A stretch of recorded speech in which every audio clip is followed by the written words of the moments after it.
Cheers, I do buckaroos. How the heck are you? How the heck are you, man? Anyways, I am on the Beer and Whiskey Whisper, at least for the purposes of this video. Anyway, let me make sure this is working right.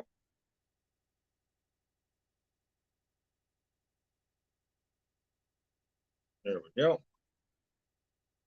Now we be in business. Anyways, how the heck are you? So I've got one from Three Halves Brewing out of Liberty, Missouri. This is their Desert Gold wheat, 5.8%, a rather large wheat. But this is an American wheat, right? This isn't a German style Hefe. This is American wheat. It's a completely different animal. Pour that for you here. Got to choose some jalopy playing. I don't know if you can hear it, but some jalopy, a local band. I really like them. Anyways, I digress. I'm working through some stuff, kind of emptying some stuff out, making some room. I picked up quite a few things up in Kansas City while we were there, a couple 3 weeks back, and I did open a few more bottles than I intended on. So as we got back, I said, I need to finish up some of this older stuff because I really want to drink the new stuff, but the stuff I haven't opened yet, I'm not going to for a little while until I get some of this other stuff cleared out. So I did pick up some stuff from Restless Spirits. Um,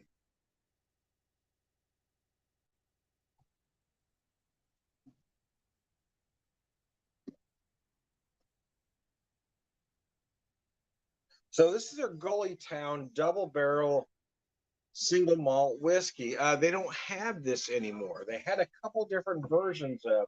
It was almost like they had each single version of it. So I did pick up their American single malt whiskey.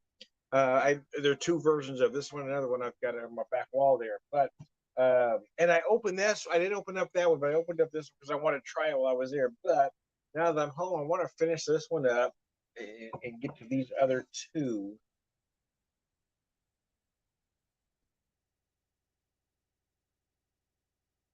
So pour that shot glass holds an ounce and a quarter. Pour just a little more in there. Give it a solid 2 ounce pour in there. There we go. Gully Town. I do love this. This is my new thing, I guess. I've always been a bourbon guy, and I've been learning to love rye whiskeys, but American single malt whiskeys has become my new thing. Just a little bit. Here we go. To an Eskimo. Oh, it's gorgeous. So I picked up the two from Restless Spirits. I also picked up the Revivalist, I think it's called, from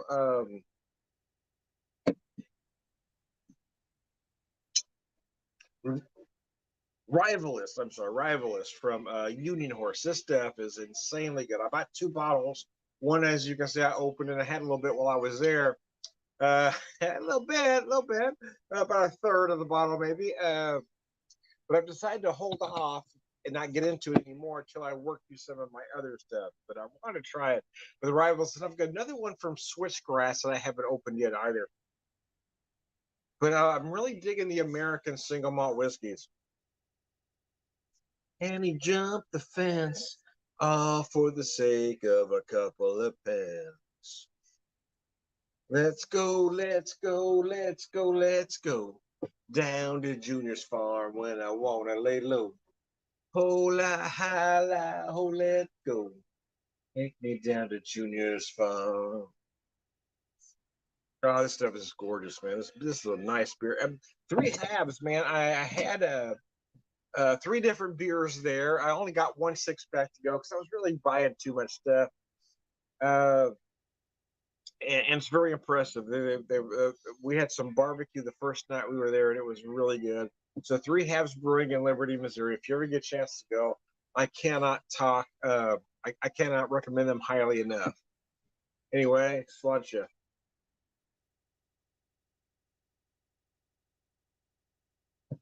Ah, cheese biscuits are great. That's good, man. I don't care who you are. That's tasty. Anyway, higher than the time before. Old man asked me, why is it more? To see me with the poker man. I had a honey and I bet a grand. Just nick of time, I looked at his hand. Ah, it's great too. Junior's Farm, the great Paul McCartney and Wings. Back when they were the most relevant. With Jimmy McCulloch on guitar, oh, the kid was amazing.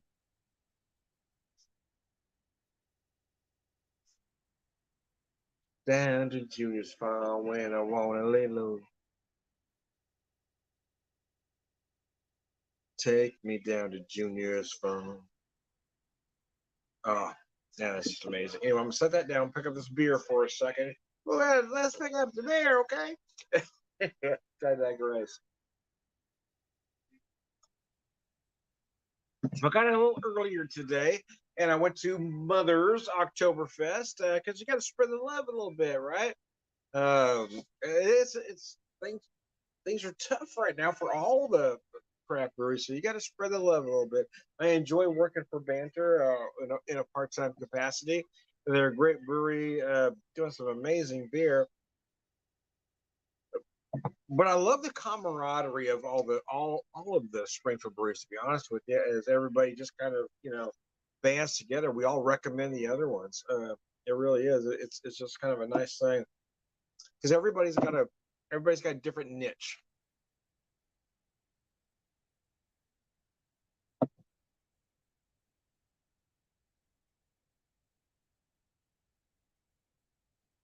Mothers is kind of the little OG production brewery in town. Of course, Springfield Brewing was the first brew pub, but Mothers is kind of a different animal. They've been around a while now. Recently changed ownership, but they're doing well. Still maintaining the same quality of product.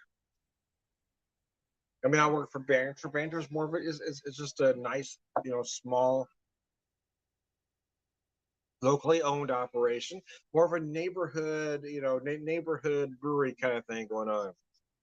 There's no TVs in the joint. It's banter. It's about making connections and making lifelong friends, and that's kind of what that brewery does extremely well.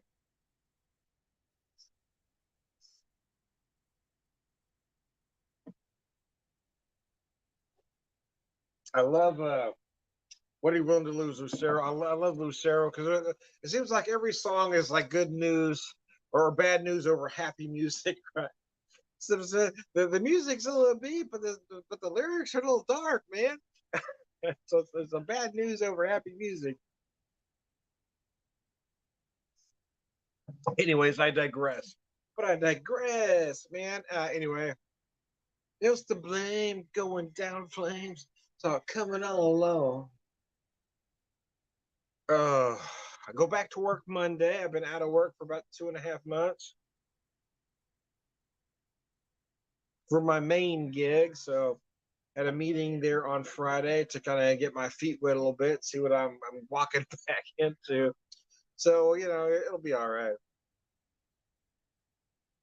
I was a little apprehensive, I will admit, but now I'm really looking forward to getting back in there again. I really enjoy the job. I love working for a nonprofit. I love doing something good. I love using all of my skills that I learned in retail management and not and not having to be in retail, right? I used to love retail. I swear to goodness, I love retail. And then at some point I was just done. I was tired of the monotony. I was tired of corporate putting restrictions on what you can do, telling you what you had to get done, and then hamstringing you so you couldn't actually do it. And say you have to make this number, but we're going to make sure you can't get there. And that's what retail became about, especially if you're working for the big guys. We're talking about Walmart, Dollar General, whatever. I mean, yeah, they make sure you cannot succeed. They tell you this is what you have to do, and then they make sure you cannot do it. And then fault you for not being able to do something they know is unattainable.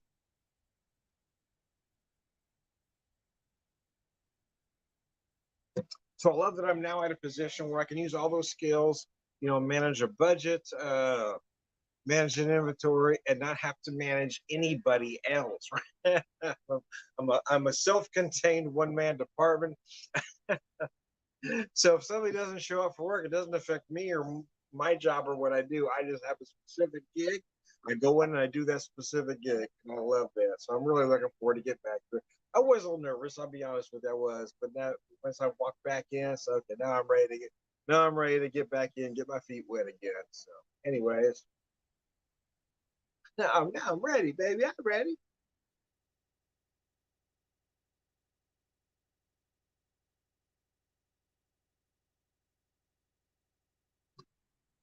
Now that I'll be able to do it and not be in the extreme amount of pain that I was in before I had the surgery done, I was just so hurt, man.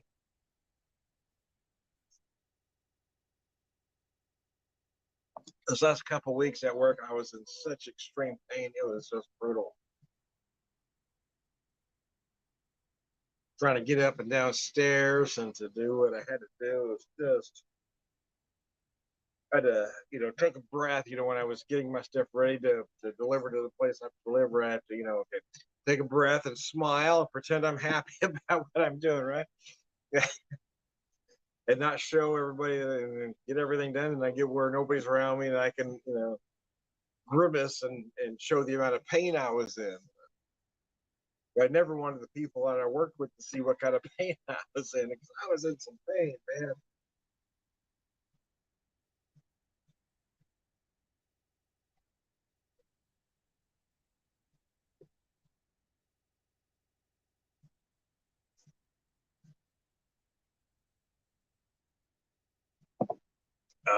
Biscuits.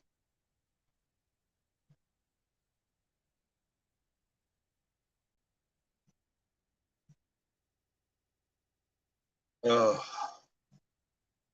So the goalie tail, let me talk about this for a second. So um, they no longer have this particular whiskey, but they've got two other versions of a goalie town. One a 4 year old, one a 6 year old.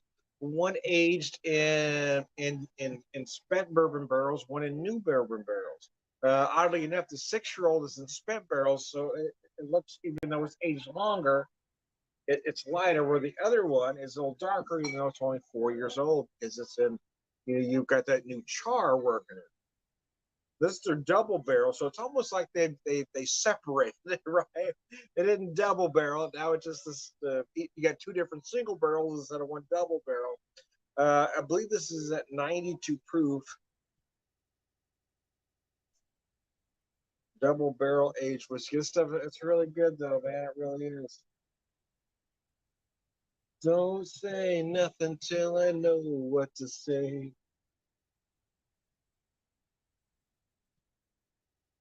Oh, oh, excuse me. My bad. Hope I didn't get any on. Oh man, there's a little garlic right there. Oh my goodness. A little garlic, a little onion, a little garlic. Anyways, I digress.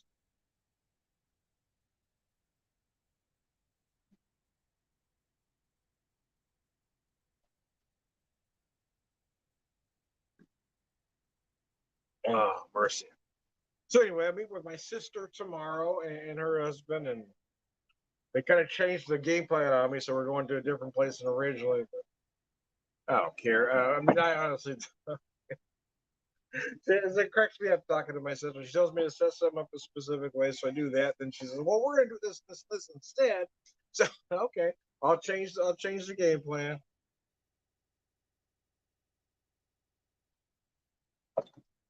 My sister, my oldest sister, was always the IQ wise. She was always the smartest of us all, so she sees herself that way still. Right. She's however old she is now, and I'm not going to mention her age, but she sees us all as children. Just, so she still talks to us like we're 12 years old.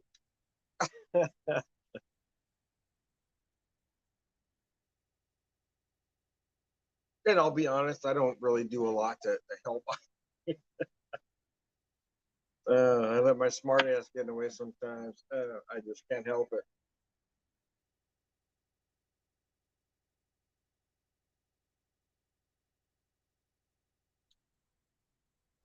There's like Q smart, there's book smart, there's street smart. They're not always the same thing, and they don't always line up, But there are three different things. My sister is very IQ smart, but she's probably more book smart than I am. But street smart,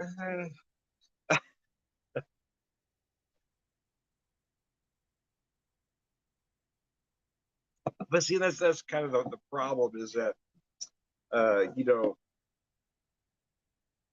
it's like dealing with people that aren't as smart as they think they are, right? We all know these folks, right? Like Donald Trump, for instance, he's a perfect example. I mean, he's barely a functioning moron, but he thinks he's a genius. So, so that's what you got to deal with. Okay, you're really an idiot, but you think you're a genius, and so you're dealing with these people. So now myself, I know I get it. I was a C student, so I know I'm not a genius. Also, know I'm not a functioning moron, although I tend to let people think because it's nice to be, underestimated. Let people underestimate you. That way, if you do a little more, then they're excited.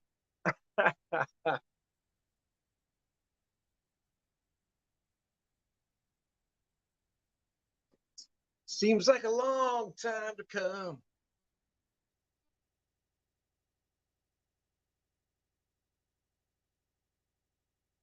Not to see where the so let me focus on this whiskey a little bit. So we don't care about your lifetime. It's not why we watch it.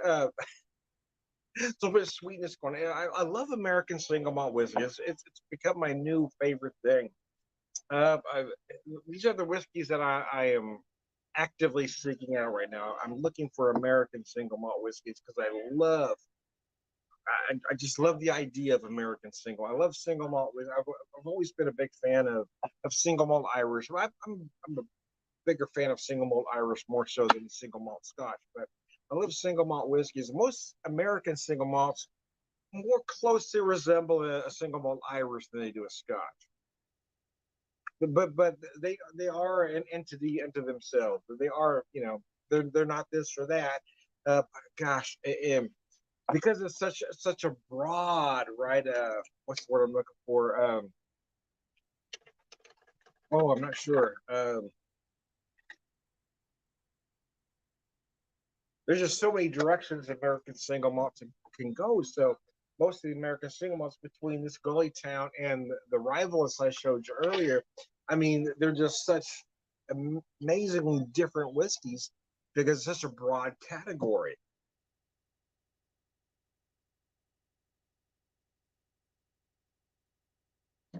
So to have to tell you a favorite, which one's better, Thomas? I guess I really couldn't tell you because it kind of depends on what you're in the mood for at that moment.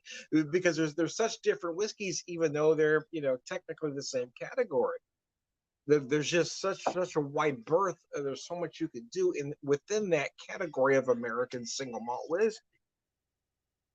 Must have got lost. I must have got lost. Must have got lost somewhere down the line. Uh, I love the tune. I hate the grammar though. Must have. There should be must have. But some of the I know there's at least one album where they have it listed as must. They got a little apostrophe and an A instead of must have. But it should be must have and not must. The grammar issue is a bit of an issue for me. Anyways, but nevertheless, it's a great song, especially the live version of that whole Peter Wolf, the whole Peter Wolf thing. Peter Wolf being Peter Wolf. Anyways, I digress. But I digress, man. So let me show you this Gully Town double barrel whiskey. Put that up there as I finish this whiskey off.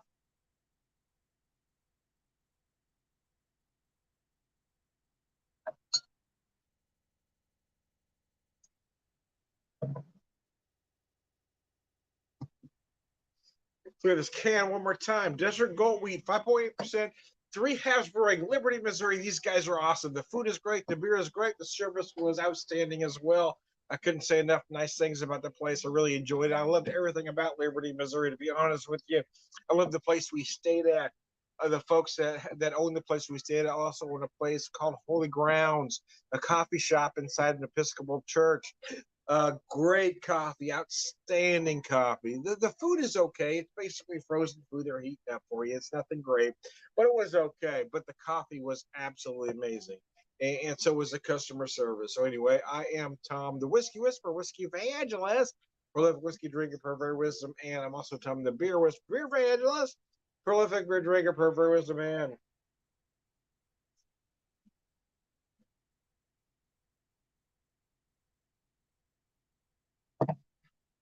all right, good guy. Sláinte. Cheers. Frozen.